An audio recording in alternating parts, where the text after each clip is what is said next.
Well, harvest is underway, beginning to wind down, but one of the key parts of a harvest is lunch. Keeps everybody going.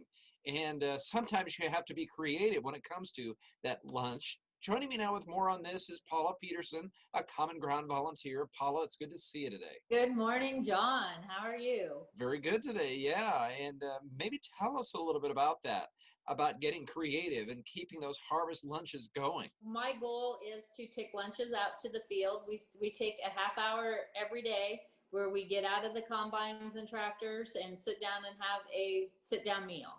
A lot of times we're out in the field, but depending on what kind of equipment is running and what we're harvesting is how many guys I get to feed in a day, whether I'm feeding 4 or 8. And sometimes I don't know that until about 10 o'clock in the morning. And so whatever my plan A was for lunch sometimes gets to go a different direction.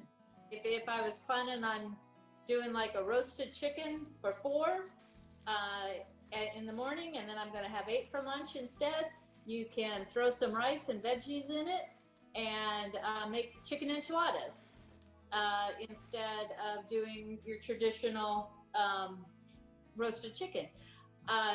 Rice, vegetables, and pasta are a great way to stretch your budget. And I know when the girls were in school, I never knew who was coming home with them.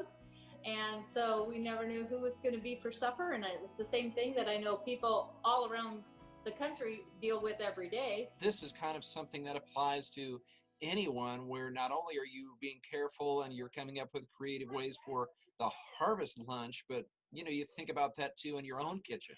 My pantry is proper pre-planning. I make sure I've got rice and vegetables, canned different pastas. I always have something that I can make something out of whatever I have in my pantry.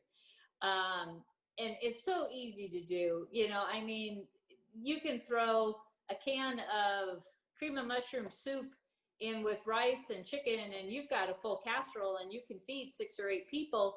Super easy, super cheap. Tell you what, those are good economical ideas. So thank you, Paula.